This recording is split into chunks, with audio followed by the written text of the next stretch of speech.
So you've competed now at the world level almost, right? And you've won this continental championship at very young age. I mean, 12 years old. You're just you're a young girl. Yeah. I mean, we're not even moving into I won't even qualify that because I have some daughters. Like, I won't even qualify that as a young woman yet. I mean, we're getting there, but at 12 years old, like, you're a kid. You're a kid still. For sure. All right, so now you've got this title, and I'm sure that support group is like, we're going to do whatever we can to get this our kid here to be a world champion.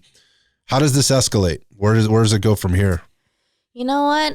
It floats a little bit for a few years. I make the national team consistently every year. Mm-hmm. I take home a few bronze medals. You know, still it's bronze, but I take home a few. But you're top level. Yeah. Yeah. Okay. Yeah, and it's like no one can touch me in the United States.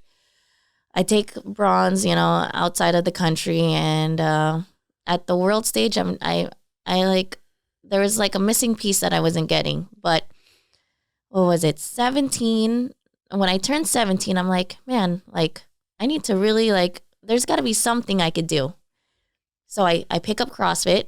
I'm like, let me start, like, a real, like, something, because I didn't know anything about, like, fitness or strength and conditioning or anything. Strength training in the karate game is not well adapted. Yeah. Right. And there hasn't been much science or study around it yet. Still, or to this day, we're still maybe 10 years, 15 years behind any other sport. Yeah, for sure. I mean, you're seeing it in the MMA world, but that's a totally different sport, right? But and they can tell you how important that type of strength and conditioning is, and you know, in terms of being a world champion there. But certainly, on the karate side, it's much different. Right. Exactly. Okay. So you dip into CrossFit. Yeah. I'm like, what can I do? I'm like something to hold me accountable. Somewhere I could.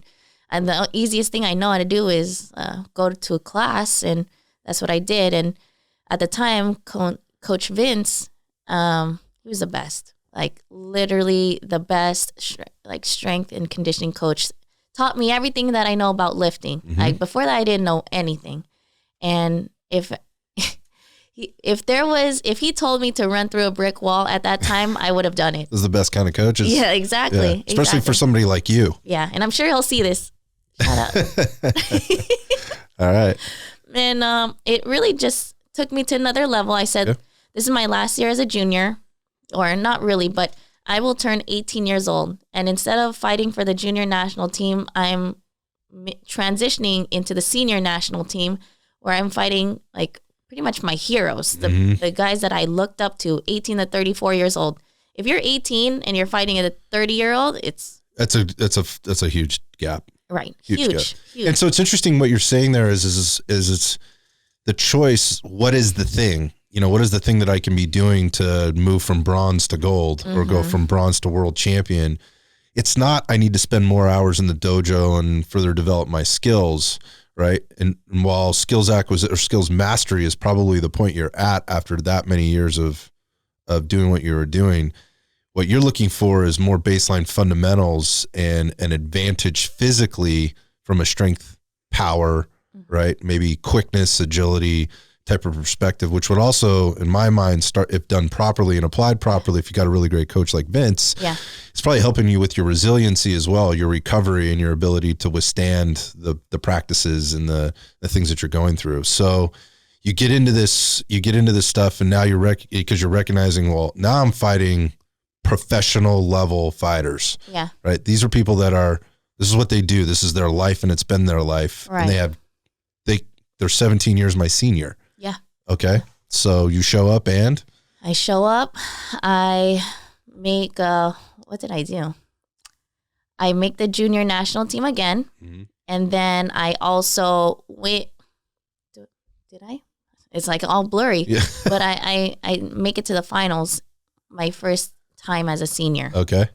And sure enough, I go into the Pan American Championships one more time, or at 18, and I win.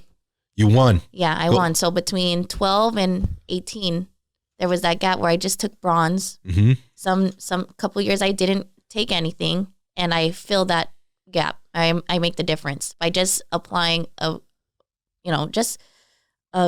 program. Right. Getting stronger, Getting faster. Like, and actually I was really crazy at that time because I would go to work out 9 to 10 in the morning, go to the dojo, work out, and then I would also run 5 miles at night.